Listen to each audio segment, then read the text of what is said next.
Bonjour à toutes et à tous, bienvenue. Je suis Sonia Béguide et c'est encore un immense plaisir, un privilège pour moi de vous retrouver pour ce nouveau rendez-vous de Top Chrono. Alors aujourd'hui, nous allons poursuivre sur notre thème prédestiné, oui, et maintenant que faire? Comme je vous l'avais annoncé, nous allions avoir 5 ingrédients en 5 parties différentes et aujourd'hui nous allons aborder notre deuxième ingrédient, donc ça sera la partie 2, avec un focus sur la conduite par le Saint-Esprit. Avant de rentrer dans le vif du sujet, nous devons dresser un constat alarmant, bien qu'il ne soit pas fatal. Je m'explique. Malheureusement, trop de chrétiens n'accordent pas au Saint-Esprit la place qui lui est due dans leur vie. Cependant, il y a une très bonne nouvelle, c'est qu'aujourd'hui, nous pouvons décider de changer notre approche au sortir de cet épisode. Nous aurons 3 parties dans notre émission. Partie 1, qui est le Saint-Esprit? Partie 2, pourquoi et comment l'inviter dans notre vie? Partie 3, se laisser conduire par le Saint-Esprit. Oui, mais comment le faire? Dans quelques secondes, c'est parti. Restons concentrés.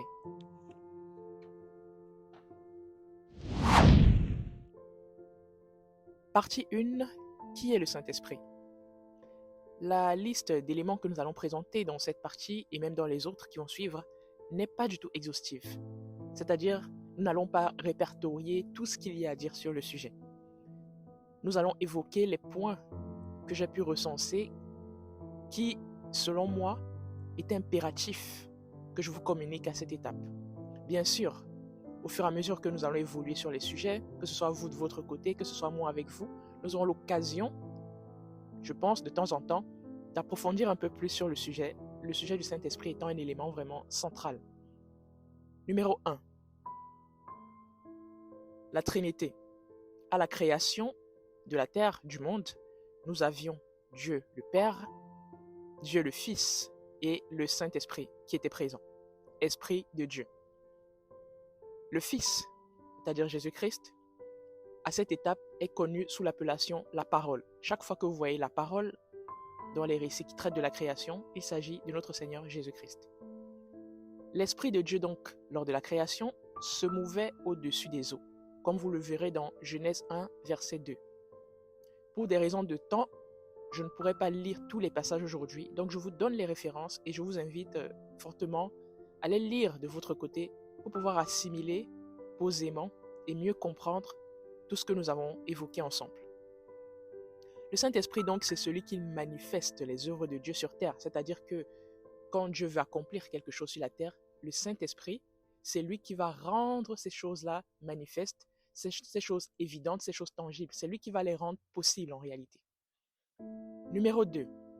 Le Saint-Esprit a été promis par notre Seigneur Jésus à la Pentecôte. Vous le verrez dans Actes, chapitre 1, au verset 4 à 5, ainsi qu'au verset 8. Notre Seigneur Jésus avait demandé de ne pas aller loin, d'attendre à Jérusalem, car le Saint-Esprit allait descendre. Numéro 3. Le Saint-Esprit, c'est le Paraklétos. En français, vous allez souvent voir de temps en temps le terme paraclet, P-A-R-A-C-L-E-T. Le terme original, c'est un mot grec, paraklétos, P-A-R-A-K-L-E-T-O-S. C'est quoi le paraklétos? Le mot paraklétos, c'est un terme grec qui est utilisé dans le Nouveau Testament pour désigner le Saint-Esprit. Concrètement, paraklétos signifie celui qui est appelé aux côtés. Aussi, souvent, on a l'habitude de dire que le paraklétos, c'est comme l'assistant. C'est une aide, en fait, concrètement parlant. Le Saint-Esprit, donc, le paraklétos, est souvent traduit par consolateur, avocat, défenseur ou intercesseur même dans le Nouveau Testament. Comme vous le comprenez donc, le paraklétos n'est pas seulement un consolateur dans le sens émotionnel, mais surtout, c'est celui qui va nous soutenir, qui va nous instruire, qui va nous défendre et qui va nous guider en tant que croyants. C'est lui qui va nous donner la direction à suivre. Qui va te dire, va à gauche, va à droite, ne va pas de ce côté-là, va plutôt là-bas. Pour mieux comprendre ces éléments, je vous invite à lire Jean 14, verset 16, Jean 14, verset 26 et Jean 15, verset 26. Numéro 4. Le Saint-Esprit, c'est une personne avec des émotions, telles que vous et moi pouvez les ressentir. Le Saint-Esprit, c'est une personne avec des émotions, telles que toi et moi pouvons les ressentir. Tu dois donc développer une relation d'intimité profonde avec lui, telle qu'avec un ami, et même encore mieux, beaucoup plus qu'avec un ami, parce que le Saint-Esprit est bien plus qu'un ami pour toi. Par exemple, tu souhaites aller à un endroit pour participer à un événement. Tu vas demander au Saint-Esprit, qu'en penses-tu, glorieux Saint-Esprit? Est-ce que tu es d'avis que je devrais aller à cet événement? Est-ce que tu penses que c'est une bonne idée que j'y aille?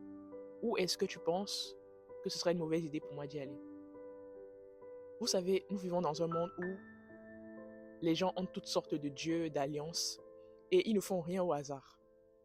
Et il est donc incompréhensible que nous, chrétiens, avec le Saint-Esprit en nous, la divinité en nous, nous naviguions à vue. C'est-à-dire que quand nous voulons faire des choses, nous nous basons uniquement sur notre propre sagesse humaine, au lieu de consulter le Saint-Esprit, qui est la référence, la sagesse et la connaissance par excellence. Partie 2. Comment et pourquoi inviter le Saint-Esprit dans ta vie? Waouh, ça c'est vraiment la question essentielle. Hein? C'est la question incontournable que tout le monde se pose. Je pense que depuis que nous avons commencé cet épisode, si vous m'écoutez depuis le début, je pense que c'est la question que vous vous posez. Vous avez dû vous dire, tout ça c'est tellement beau à entendre, mais concrètement, comment je le fais? Concrètement, comment je rends ça évident? Comment je rends ça manifeste au quotidien dans ma vie? Comment je le vis de manière concrète? Pourquoi inviter le Saint-Esprit dans ta vie, pour commencer? Sans le Saint-Esprit, cher ami, chère sœur, j'ai envie de te dire que tu ne peux rien faire de durable.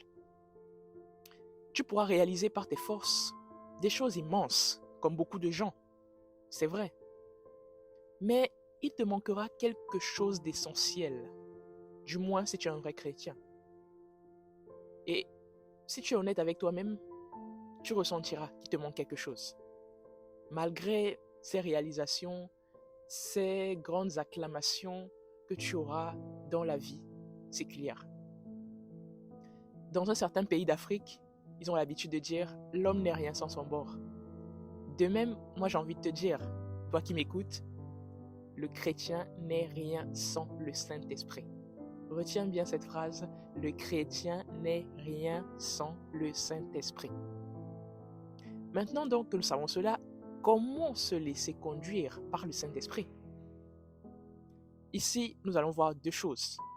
Premièrement, j'ai envie de te dire que le Saint-Esprit, c'est un gentleman. C'est un monsieur élégant, bien élevé, super poli. Il incarne même la politesse, la gentlemania par excellence, j'ai envie de dire. Et donc, c'est impératif de comprendre avant toute chose que le Saint-Esprit n'entrera dans ta vie que si tu lui ouvres la porte, si tu l'y invites réellement. Jamais le Saint-Esprit ne violera ta volonté. Bien qu'à la nouvelle naissance, nous recevons le Saint-Esprit qui vient habiter en nous, j'ai envie de te dire, avec beaucoup de regrets d'ailleurs, qu'il est possible d'avoir le Saint-Esprit en soi depuis des années et de ne pas avoir de relation avec lui. Le problème donc, c'est que tant que tu n'as pas de relation avec le Saint-Esprit, tu passes à côté de tout ce qu'il pouvait t'apporter dans la vie. Tu passes à côté de ses conseils, tu passes à côté de ses recommandations, tu passes à côté de tout ce qui le concerne, bien qu'il soit en train d'habiter en toi. Numéro 2, ce que j'appelle la prière du GPS, que nous aurons l'occasion de faire en fin de cette émission de manière pratique. La prière du GPS, c'est quoi? Tu peux être un chrétien sans relation avec le Saint-Esprit parce que tu n'en as pas conscience, ou alors parce que tu le limites à un feu, à un vent ou à un souffle. Tout ça, ce sont des manifestations du Saint-Esprit. Mais le Saint-Esprit est bien plus que cela. Il est tellement plus que ça. Pour revenir à la prière du GPS, concrètement, il s'agit d'inviter officiellement et clairement le Saint-Esprit à prendre le contrôle dans ta vie. Je n'en dis pas plus pour l'instant parce qu'à la fin de cet épisode, comme je le disais, nous aurons l'occasion de faire cette prière de manière plus pratique. Partie 3, pour terminer notre émission, Se laisser conduire par le Saint-Esprit, oui, mais comment le faire? Nous verrons ici 4 vérités essentielles. Première vérité essentielle, l'appel à des privilèges, mais aussi et surtout des exigences. Quand nous pensons à l'appel, nous avons tendance à voir les avantages que nous confère notre relation avec Dieu. Mais nous avons tendance à oublier qu'une relation, c'est à double sens. Ce n'est pas à sens unique. De la même façon, de la même manière qu'une relation va nous procurer des avantages, il y aura aussi des exigences, des contraintes, si je peux le dire ainsi. De ce fait, il faut savoir que ce n'est pas toi qui choisis les convocations du Saint-Esprit. Ce n'est pas toi qui décides des moments où il va te parler. C'est lui qui choisit quand est-ce qu'il souhaite te parler.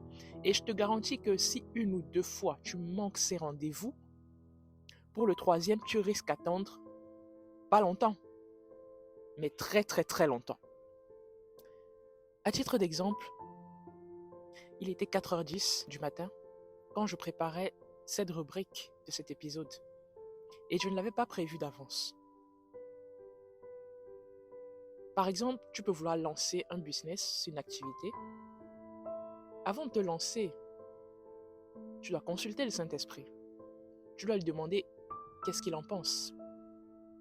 Vous savez, un business peut être très productif, très rentable. Pas productif, rentable, je voulais dire, excusez-moi. Mais cependant, ce business n'est pas fait pour toi. Il y a des activités qui sont faites pour toi et il y a des activités qui ne te sont pas réservées. Et là, je ne parle pas d'une question de capacité, non. Je parle d'une question du plan de Dieu, en fait. Parfois, tu peux voir une activité prospère, rentable, intéressante à vue d'œil à distance. Une fois que tu te lances, tu te retrouves dans des problèmes, des situations que tu n'avais jamais imaginées, que tu n'avais jamais envisagées. Pourquoi? Peut-être parce que cette activité n'était pas faite pour toi, mais ça, tu ne le savais pas. C'est pourquoi dans chaque action que nous devons prendre, il est important de solliciter la volonté du Saint-Esprit. Il y a même des actions qui ont l'air en apparence très anodines. On se dit, bon, je n'ai pas besoin de consulter Dieu dessus. Je peux décider moi-même et puis voilà. Non. Cher auditeur, j'ai envie de te dire que plus tu vas solliciter le Saint-Esprit dans ta vie, plus tu vas devenir très, très, très affûté dans ta prise de décision. Un autre exemple, c'est dans le domaine de l'intercession. Parfois, tu peux être en train de dormir la nuit, brusquement ton sommeil se coupe. Et tu ressens que Dieu souhaite que tu rentres dans la prière. Bien que tu ne saches pas nécessairement pourquoi tu vas prier, mais tu ressens comme un fardeau qui te pousse à prier. Sache que quand ça t'arrive, il est important de juste obéir sans te poser de questions. Parce qu'en obéissant, dans les minutes qui suivent, dans les heures qui suivent, ou même dans les jours qui suivent, Dieu te montrera le pourquoi de cette convocation dans le lieu secret. Tu comprendras pourquoi est-ce que Dieu a voulu te solliciter à ce moment-là. Parfois, Dieu va t'expliquer clairement pourquoi il souhaite que tu pries à cet instant précis. Mais parfois, il ne te dira pas, pour tester également ton obéissance, et il t'informera plus tard des raisons pour lesquelles il t'a sollicité. Si tu ne développes pas la capacité à obéir sans te poser de questions, tu vas refuser cette convocation et tu passeras malheureusement à côté de beaucoup de choses. Deuxième vérité essentielle, le Saint-Esprit te communique ce qu'il veut. Il te communique la portion de révélation qu'il souhaite. Il peut te convoquer dans la prière, comme je le disais, sans t'expliquer pourquoi, mais c'est plus tard que tu le sauras. Tout comme il peut aussi t'informer en amont. Autrement dit, le Saint-Esprit, quand tu lui poses une question sur un sujet ou tu sollicites sa sagesse sur un sujet, il va te révéler la part d'information qu'il juge nécessaire à ta connaissance en cette saison. Je m'explique. Tu peux poser une question sur un sujet quelconque au Saint-Esprit, parce que tu as besoin de clairvoyance et même de direction dessus. Il ne va pas nécessairement te révéler tout ce qu'il y a à savoir sur ce sujet, mais il va te révéler la partie des informations qu'il juge pertinentes pour toi à cette étape. Il va te révéler la partie d'informations qu'il juge même digeste pour toi à cette étape. Parce que l'expérience a montré que parfois nous posons des questions, mais nous ne sommes pas toujours prêts à entendre toute la vérité sur la question. Parfois, si on te dit toute la vérité sur un sujet brusquement, ça peut être très brutal à encaisser pour toi. Et donc, comme le Saint-Esprit, c'est le gentleman par excellence, comme je le disais, parfois, il va te révéler les informations de manière progressive, de manière à ce que tu n'aies pas un choc, de manière à ce que tu puisses encaisser les informations de manière partielle et progressive. Troisième vérité essentielle, agis sur la base de la portion d'informations qu'il t'a révélée. N'attends pas d'avoir toujours toutes les informations à 100%. Parfois donc, quand nous posons des questions à Dieu, quand le Saint-Esprit va commencer à nous révéler des choses, tant qu'on n'a pas encore tout ce qu'on estime nécessaire comme information, on va s'asseoir et se dire on va attendre d'en savoir un peu plus. Parfois, il est nécessaire d'attendre, mais parfois, il est nécessaire aussi de passer à l'action, d'avancer, bien que n'ayant pas encore toutes les informations. Et c'est là que notre discernement va être sollicité, c'est-à-dire notre capacité à comprendre que pour ce dossier précis, Dieu souhaite que j'agisse sur la base de ces informations qu'il m'a révélées. Sur cet autre dossier-là, Dieu souhaite que j'attende qu'il m'en dise un peu plus sur le sujet. Quatrième vérité essentielle, ici nous allons parler de 3 dimensions du Saint-Esprit.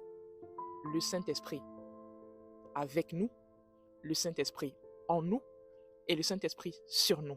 Je répète 3 dimensions du Saint-Esprit, le Saint-Esprit avec nous, le Saint-Esprit en nous et le Saint-Esprit sur nous.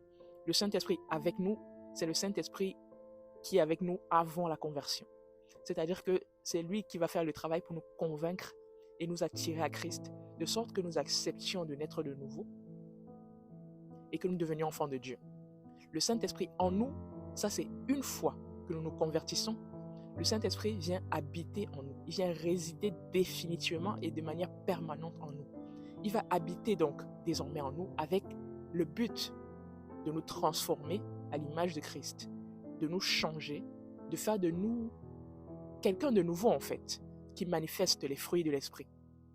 Le Saint-Esprit sur nous, c'est la dimension du Saint-Esprit qui va nous remplir et nous équiper. Ici, il est question du baptême du Saint-Esprit que nous allons recevoir pour le service, c'est-à-dire que nous allons être équipés de manière concrète, avoir la puissance nécessaire pour accomplir ce que Dieu nous a confié comme mission dans le couloir de notre destinée. Pour conclure donc sur le sujet d'aujourd'hui qui est assez riche, assez dense, assez profond et même assez crucial, assez vital, nous pouvons dire que dans ces temps de la fin, il est urgent, il est vital, il est crucial et même je dirais inévitablement vital que tu donnes, que tu redonnes au Saint-Esprit sa place. Oui, bien-aimé, il faut que tu redonnes au Saint-Esprit sa place, de manière à lui permettre d'accomplir son œuvre dans ta vie et au travers de ta vie. Il va travailler en toi, mais il va également travailler à travers toi. Mais pour ça, il faut que tu lui laisses l'espace nécessaire. Cela, tu dois le faire, pas seulement pour toi, mais également pour toutes les destinées qui sont rattachées à la tienne. Ton obéissance à Dieu ne conditionne pas que ta destinée à toi, mais elle conditionne aussi la manifestation de la destinée de bien d'autres personnes. Parce que en obéissant, Dieu t'envoie vers d'autres personnes que tu vas impacter, que tu vas assister dans certains domaines de la vie. Tu vas aider ces personnes à se révéler, à avancer. Tu comprends donc aisément avec moi que si tu refuses d'obéir, cette désobéissance, non seulement elle te sera préjudiciable, mais elle sera également préjudiciable à beaucoup d'autres personnes. Et Dieu t'en tiendra rigueur. Si nous devions retenir une seule chose de cette émission, nous pourrions dire que le Saint-Esprit, en résumé, c'est le maître. Il fait ce qu'il veut, comme il veut, où il veut, et quand il veut. C'est lui le chef, c'est lui le commandant en chef, comme j'aime l'appeler. Je vous remercie encore pour votre attention. J'espère une fois de plus que vous avez passé un moment agréable en ma compagnie. En tout cas, moi, c'est toujours un plaisir et un privilège pour moi de passer ce temps en votre compagnie. C'est encore moi, Sonia Béguide, de la part de notre Dieu, pour vous servir. Je vous donne rendez-vous la semaine prochaine pour un nouvel épisode. Ça sera l'occasion pour nous d'avoir une pause talk. Ça sera la pause talk numéro 3. Pour ceux qui nous rejoignent nouvellement, une pause talk, c'est un épisode que nous avons tous les 3 à 4 épisodes. c'est-à-dire une espèce de pause d'interruption que nous faisons tous les 3-4 épisodes pour nous permettre de réfléchir plus posément et de prendre du recul sur tout ce que nous avons vu dans les 3 ou 4 épisodes précédents. C'est également l'occasion de répondre aux diverses questions que je reçois de votre part. À cet effet, je vous invite à me faire parvenir vos questions, que ce soit sur cet épisode ou sur les 2 épisodes précédents, c'est-à-dire depuis que nous avons entamé le thème de la prédestination, quelle que soit la question que vous avez, n'hésitez pas à me la faire parvenir. Par la grâce de Dieu, nous essaierons, avec l'aide du Saint-Esprit, d'y répondre.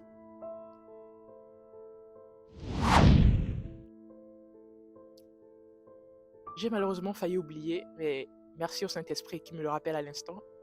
Comme annoncé dans notre épisode, nous allons faire ce sujet de prière, que j'ai appelé la prière du GPS.